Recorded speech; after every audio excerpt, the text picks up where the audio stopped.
नमस्कार दोस्तों, स्वागत है आपका यूट्यूब चैनल अकाउंट्स की बात में।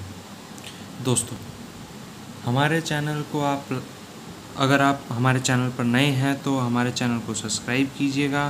अगर आपको हमारी वीडियो अच्छी लगे तो लाइक कीजिएगा और कमेंट सेक्शन में हमें कमेंट करके ज़रूर बताइएगा आपको हमारी वीडियो कैसी लगी।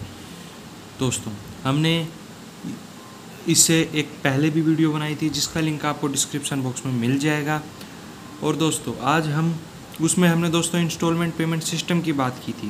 दोस्तों, मैंने आपको बताया था हायर परचेज सिस्टम और इंस्टॉलमेंट पेमेंट सिस्टम क्या होता है पिछली वीडियो में। अगर आपने नहीं देखी है दोस्तों तो आप कमेंट बॉक्स में जाके उसका आपको लिंक मिल जाएगा, आप ज़रूर देखिएगा।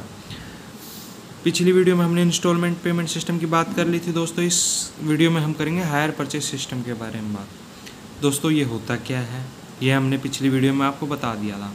दोस्तों, इस बार हम hire purchase system and instalment payment system के डिफरेंसेस की बात करेंगे। डिफरेंस के बाद दोस्तों हम हायर परचेज सिस्टम के बारे में बात करते हैं।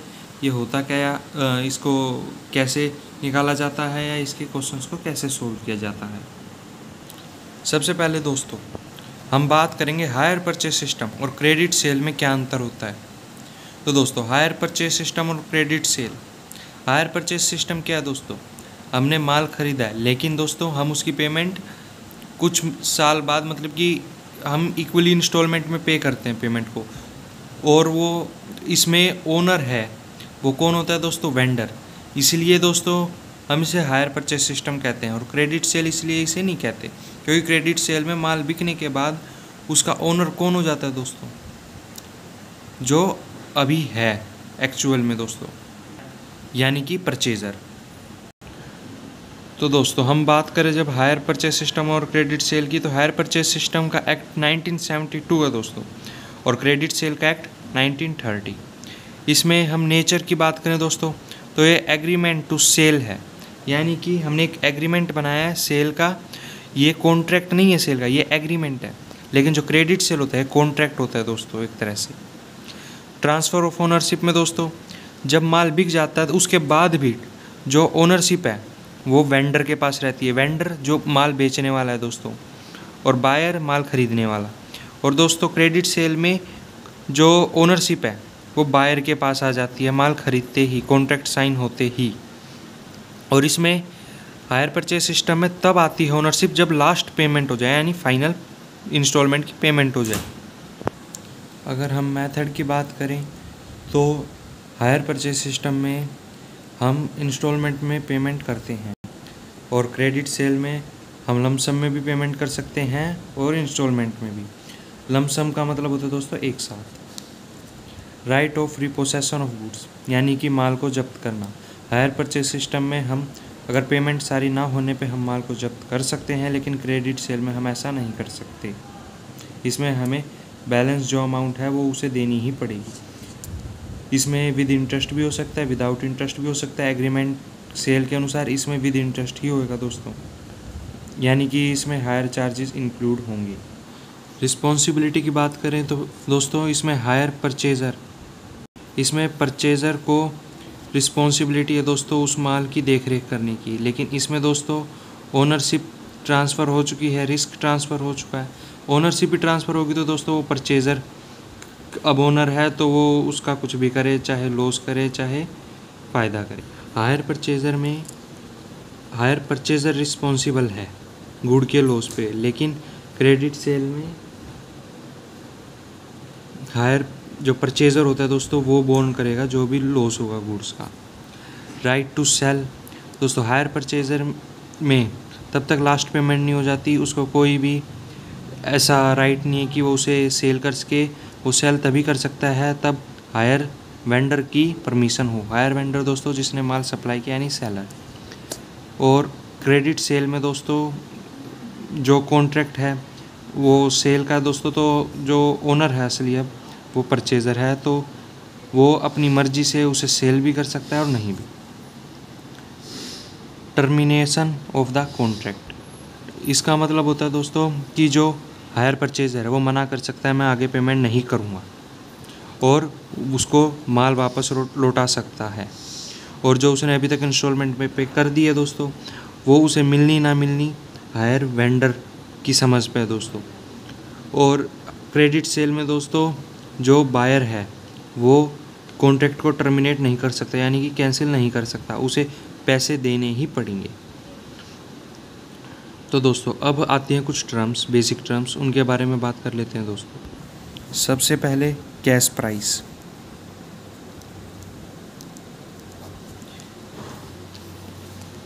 कैश प्राइस दोस्तों, कैश प्राइस वो प्राइस है जिस पर सेलर ने सेल किया है गुड्स को, यानी हम ये भी बोल सकते हैं it is amount for which the goods can be purchase immediately by making a lump sum payment. As such it does not include amount of interest, यानी कि दोस्तों हम ये भी कह सकते हैं कैश प्राइस में इंटरेस्ट अमाउंट इंक्लूड नहीं होती। वो जो ओरिजिनल गुड्स की प्राइस है वो होती है।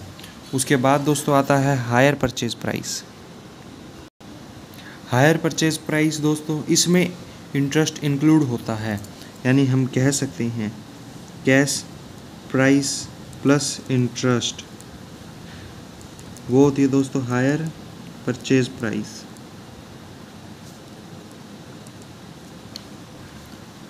उसके बाद दोस्तों आता है इंस्टॉलमेंट। अब इंस्टॉलमेंट क्या होती है? इंस्टॉलमेंट दोस्तों उम्मीद है मुझे आपको पता ही होगा। इंस्टॉलमेंट होती है एक अमाउंट को कुछ हिस्सों में पे करना। तो दोस्तों इसे दो क्वेश्चन में दो तरीके से आ सकते हैं, एक में इंटरेस्ट इंक्लूड होगा और एक में इंटरेस्ट इंक्लूड नहीं होगा। तो हमें पहचानना होगा किस क्वेश्चन में इंटरेस्ट इंक्लूड है और किस क्वेश्चन में इंटरेस्ट इंक्लूड नहीं है। हम इंटरेस्ट इंक्लूड में ऐसे पहचानेंगे दोस्तों, हमें मान लीजिए बस दी हुई है 5 लाख की है, 5 बस खरीदी तो 25 लाख रुपए की होगी और हमने बोला 26 लाख की पेमेंट की, तो 1 लाख यानी जो बीच में हमने एक्स्ट्रा पे किया वो हमारा इंटरेस्ट कहलाएगा। तो ऐसे पता लगेंगे इंटरेस्ट इंक्लूड है नहीं है। जब दोस्तों हम हायर परचेज सिस्टम में रिकॉर्ड करते हैं एंट्रीज, तब हम हायर परचेज सिस्टम में अकाउंटिंग एंट्रीज रिकॉर्ड करते हैं तो उन्हें दो तरीके से कैटेगरीज में करते हैं, एक कंसिडरेबल वैल्यू में, एक स्मॉल वैल्यू में। पहला कंसिडरेबल वैल्यू में, इसमें दोस्तों आएगा मोटर कार, यानी कि बड़ी अमाउंट दोस्तों, ट्रक, इस तरीके से। और जो स्मॉल वैल्यू है दोस्तों, गुड्स ऑफ स्मॉल वैल्यू, इसमें आ जाएंगे दोस्तों रेडियो, साइकिल एक्सेट्रा। यहाँ भी दोस्तों बहुत सारी ऐसी चीज़ें हैं। जो दोस्तों कंसिडरेबल वैल्यू की गुड्स होती हैं, इनको हम दो तरीके से निकाल सकते हैं। वो दो मेथड्स दोस्तों, पहला मेथड है टोटल एसेट वैल्यू मेथड और सेकंड है एसेट एक्रूअल मेथड। तो ये दोस्तों दो मेथड है। हम इनकी जनरल एंट्रीज देख लेते हैं, हम जनरल एंट्री कैसे करेंगे और इन दोनों से फिर हम क्वेश्चन देखेंगे, इनको क्वेश्चन कैसे किए जाते हैं। जो दोस्तों पहला मेथड है asset total asset value method, यही दोस्तों हम जनरली यूज़ करते हैं। अगर हमें क्वेश्चन में मेंशन नहीं है तो हम फर्स्ट मेथड यूज़ करेंगे, टोटल एसेट वैल्यू मेथड। अगर हमें क्वेश्चन में दिया हुआ है कि हमें एसेट एक्रूअल मेथड से निकालना है तो ही हम इस मेथड को लेंगे। तो जनरल एंट्रीज दोस्तों कुछ इस प्रकार हैं। तो देखिए दोस्तों, इसने कहा है हायर परचेजर की बुक्स में और हायर वेंडर की बुक्स में, तब इसमें देखिए दोस्तों, तब हम परचेज करेंगे, हायर परचेजर की एंट्री कर तब परचेज करेंगे हम asset account debit to vendor, हमने एसेट खरीदी है वेंडर से और वेंडर को पेमेंट भी की है तो वेंडर टू बैंक। उसके बाद दोस्तों लास्ट के अंत में हम इंटरेस्ट लगाएंगे, interest account debit to vendor, और तब उसे पेमेंट मिलेगी वेंडर टू बैंक। उसके बाद दोस्तों उसी साल डेप्रिसिएशन भी तो लगाएगा वो, depreciation account to assets account. तो दोस्तों ये सबसे पहले ये दो एंट्री होनी है दोस्तों। सबसे पहले उसने एसेट खरीदी है वेंडर से और खरीदते ही उसने कुछ डाउन पेमेंट की होगी दोस्तों, एग्रीमेंट की पेमेंट वेंडर टू बैंक। उसके बाद दोस्तों इंस्टॉलमेंट बननी चालू होती है, वो साल के अंत में पे करता है। तो दोस्तों इंटरेस्ट टू वेंडर, इंटरेस्ट हमने वेंडर के खाते में डाल दिया और फिर वेंडर को पेमेंट कर दी और डेप्रिसिएशन लगा दिया एसेट में।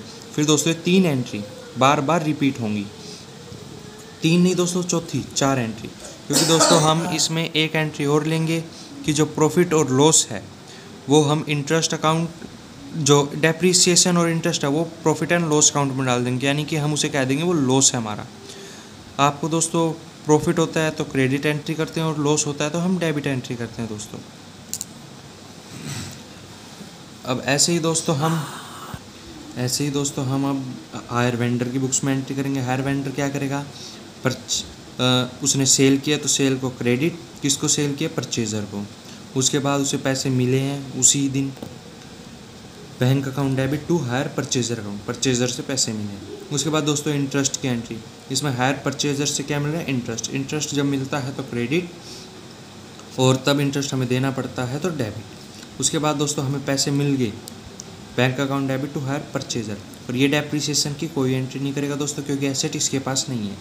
जब दोस्तों ये पैसे नहीं दे पाएगा और रिप्रोसेस करना पड़ जाएगा हमें माल, तब हम ये मान लीजिए 10% लगाता होगा तो हम ज़रूरी नहीं है हायर वेंडर भी 10% ही लगाए, वो हो सकता है 20% लगाता हो और कोई दूसरे मेथड से लगाता हो, ना कि WDV और SLM मेथड में कोई सा भी मेथड वो यूज़ कर सकता है दोस्तों। तो उस टाइम इसमें डेप्रीसिएशन की एंट्री होगी, वरना ये डेप्रीसिएशन की एंट्री नहीं करेगा दोस्तों। इंटरेस्ट जो दोस्तों प्रॉफिट एंड लॉस है वो जो इंटरेस्ट है वो हम प्रॉफिट एंड लॉस में डाल देंगे, और जो सेल्स है वो लास्ट में हम ट्रेडिंग अकाउंट में ट्रांसफ़र कर देंगे। दोस्तों अगर आपको एक बात नहीं पता हो तो आप ये ज़रूर देख लीजिएगा, जो statement of profit and loss है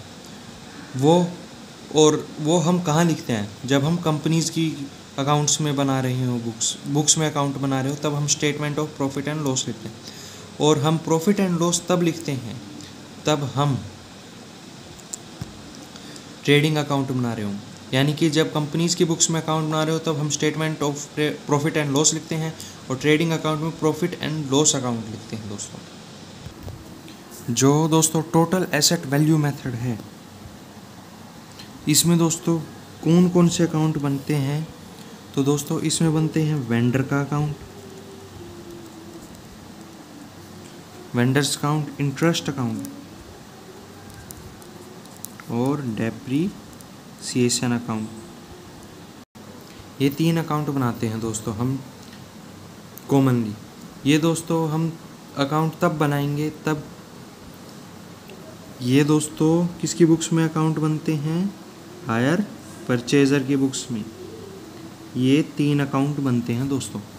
और हायर वेंडर अगर अकाउंट्स बनाए तो उसकी बुक्स में दोस्तों 2 अकाउंट बनते हैं, एक तो हायर परचेज़र अकाउंट और इंटरेस्ट अकाउंट।